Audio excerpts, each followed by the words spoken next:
Hey, how's it going, everyone? My name is Derek Afasi. I'm the owner of Afasi Financial Group. And today's topic, I want to discuss a really simple concept: is a 401k a traditional IRA? And first off, it is not. You might hear them used interchangeably.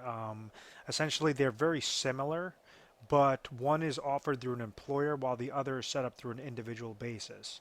So there's ways that after you've sufficed a certain age requirement, or you ended up leaving that specific company that held your 401k, you could actually conduct something known as a rollover into a traditional IRA. So the first bullet point, I say 401k equals employer versus IRA equals individual. What do I mean by that? Well, first off, with the 401k, it's an individual, it's a type of retirement account that's set up through your employer. So a person, I'm going to draw, do the nice ugly illustrations up on the board. You have an individual that's working for a company, and this company says, hey, listen, you're such a great employee. We want you to stay at this company, so therefore we're going to offer you a sort of a retirement account, or we're going to give you access to contribute into one of our retirement accounts known as a 401k.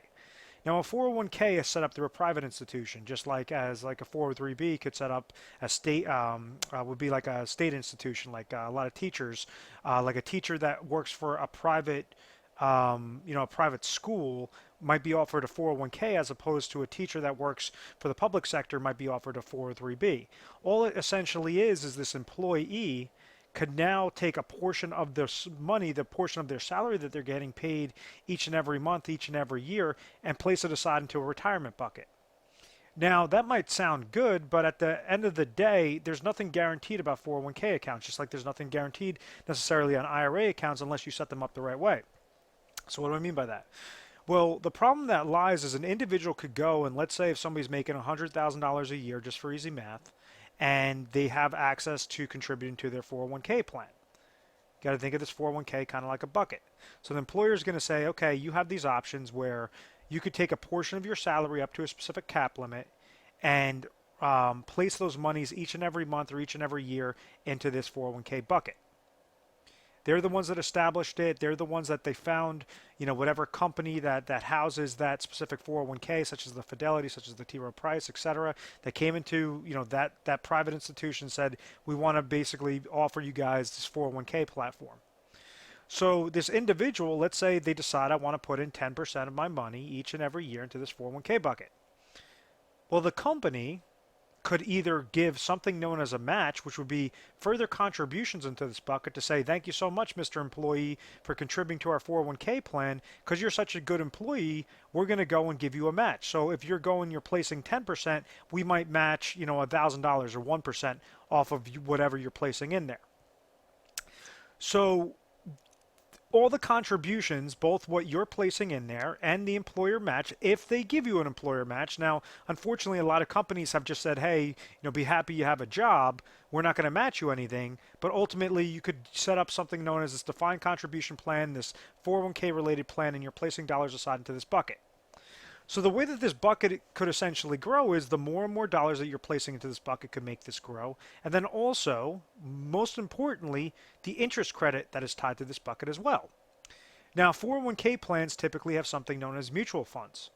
So what that means is it's going to be a combination of stocks and bonds. So if you're working for a company, let's say you're in your 30s, and you're placing dollars aside into a 401k account, typically a financial advisor is going to tell you, hey, listen, be more aggressive because the market has always seemed to go up. Mutual funds have always seemed to go up in value. So therefore, be very aggressive now. So even if the market goes down, well, then, you'll have a long time horizon before you actually retire to then, utilize all those uptrends of those mutual funds. So an individual will typically be aggressive. They're placing dollars aside, and what they're seeing is the dollars that they're placing in there, and hopefully a positive interest credit will grow this bucket at the end of the day, at the end of the year. Now, like we've seen in other market years, like such as 2008, there's a huge risk associated there. What I mean by that is if this is interest credit, if whatever that performance of that mutual fund does, if it comes back negative, well, obviously that could make that bucket smaller.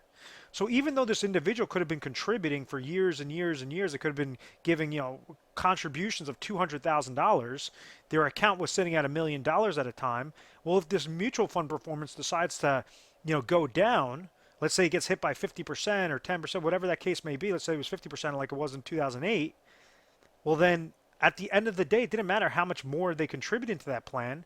That bucket went from $1 million down to $500,000. So this interest credit can be a good thing, but it could also be a negative thing. And that's something that's so important to understand is, you know, try how to avoid those negatives. And those negatives on a 401k account are not just the mutual fund performance going down, that could potentially go down, but then you also have the mutual fund related fees associated with that 401k account, the 401k miscellaneous fees associated with that 401k account. And then also if you're going to a financial advisor, you know, maybe one that's setting up your 401k plan, he might say, yes, you could utilize my private services. I'm going to charge you an additional fee to monitor this account. So that's an additional fee. So what we constantly see with 401k accounts is we have a lot of fees and we have that downward market loss potential that could negate these accounts altogether, thus resulting in somebody not being able to properly retire.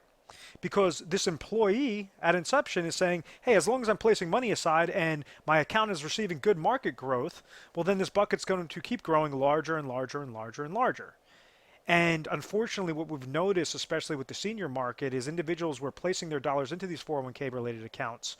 They were thinking that they were just about to retire, but it was because of these reverse dollar cost averaging effects, such as the mutual fund related fees, such as the advisor fees, such as the 401k related fees, such as the downward market losses, and then they're trying to pull money from this account. So all of these negatives are compound interest are working against that specific account. So this is why, and let me clear off the screen. This is why individuals have not been able to properly retire, because they were throwing their dollars at risk. They were throwing their dollars at something that could potentially go down. Now understand, a 401k could be a great thing, especially if you have a very attractive employer match. I typically recommend, I say, you know, you want to at least contribute what that employer matches. And the matching of a 401k is could sound complicated at times. Some people have misconceptions of it. Basically, what happens is if you're placing dollars into this 401k bucket, the company might say we're going to match you 100%. That's not going to be 100% off of every dollar that you're placing into it. That's the largest misconception. It's going to be 100% off of a specific percentage. So if somebody says, if a certain employer company says, okay, we're going to match you 100% up to 3%, and this person makes 100 grand, well, if they're placing in $3,000 into this account, well, then we understand that the employer is going to match $3,000. So essentially $6,000 is going to go into this bucket at the end of that year. Let's say this person says, okay, I understand you're giving me 100% of 3%. I'm going to go and put 10 grand into this bucket. Well, what is the company going to match them? It's not going to be $10,000, and that's the misconception. It's actually only going to be $3,000. So then essentially $13,000 would be going into that bucket. Let's say if they have a 3% match and they have 100% up to 3%, this person wants to put $1,000 into their bucket. Well, it's going to be 100% up to 3%, so therefore they would be placing $1,000 into that bucket.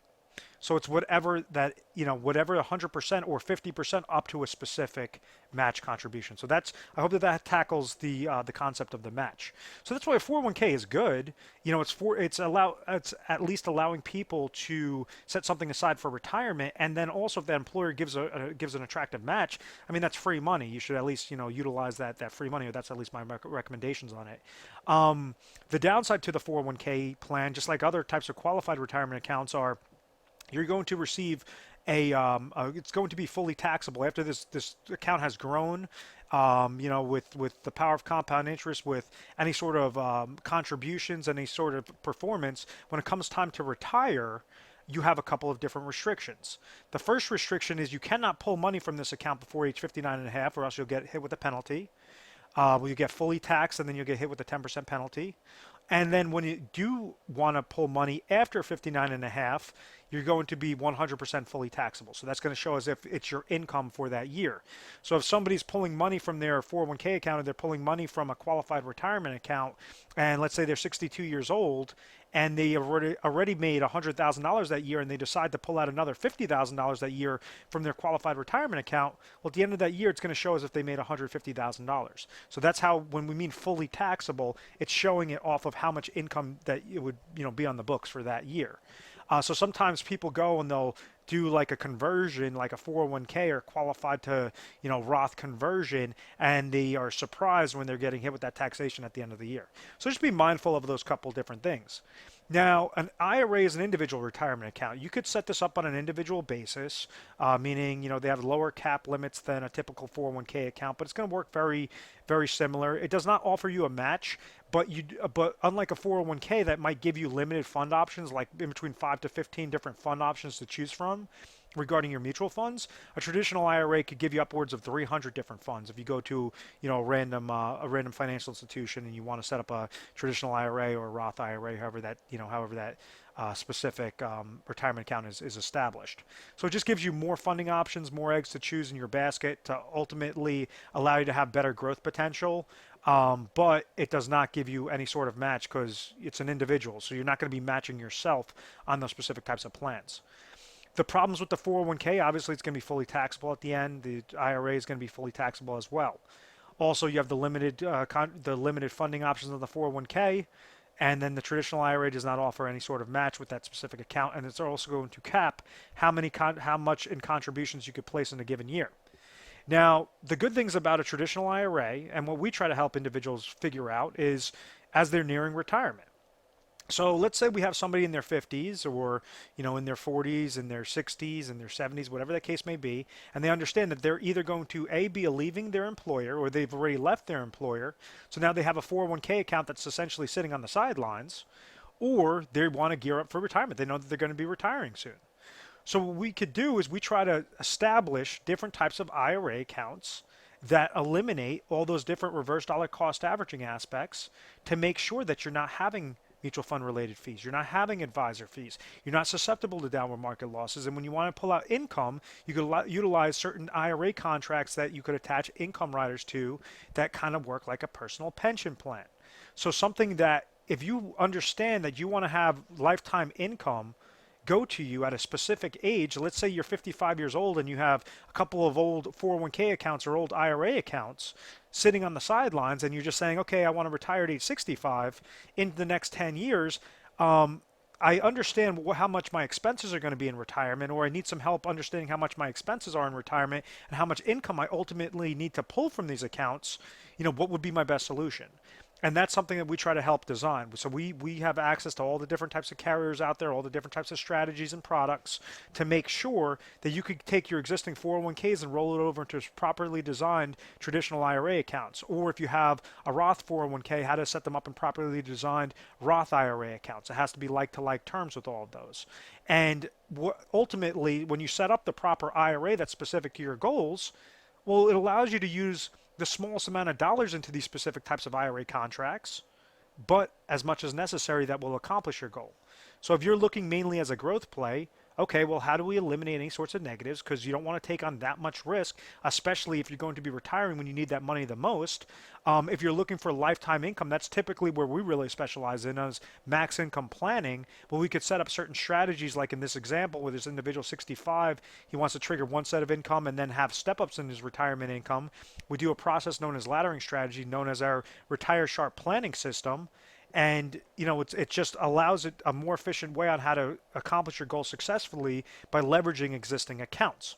So on average, through our Retire Sharp planning system, we typically go through about 1,200 different scenarios, products, and strategies per person. And ultimately, we do that because we have a system of checks and balances. So we want to make sure if we're giving you a specific recommendation, first off, we work on a national basis. We're located over in Florida, but we work on a national basis. So we want to make sure that we're as competitive as possible, that we're able to stay on a national basis. So this is why we try to have the most proprietary strategies out there, the most proprietary relationships with these companies to make sure that it's going to be like a perfect puzzle piece. Depending upon what your situation is, what your specific goals are, how to accomplish those goals the most efficiently, and the most effectively. If it's going to take, let's say if somebody has $500,000 in retirement assets and they have a specific goal that maybe it's only going to require $150,000 to accomplish that goal into specifically designed IRA contracts, well, use only $150,000. Don't use the full 500. If you could save dollars anywhere fit and throw that into the market and kind of have fun, that's the ultimate goal, is to make sure that you have the most leverage, the most chips to play with, but you're at least setting up your conservative side. You're at least setting up your max income plan, your your conservative plan to make sure that as the market goes up, you're receiving gains. As the market goes down, you're not receiving a loss. We plan for the worst so that you guys could always be confident in retirement. We are A+ rated on the Better Business Bureau. We've always had very good reviews. We've never had any complaints. That's because of this methodical process. I want to thank you very much for watching this video. Please feel free to subscribe to our YouTube channel, Retire Sharp, so you have access to the most updated videos. And then also, guys, at any time, we offer 24/7 customer service. Give our 1-800 number a call if this is interesting to you. 1-800-566-1002. I'll talk to you soon. Thanks.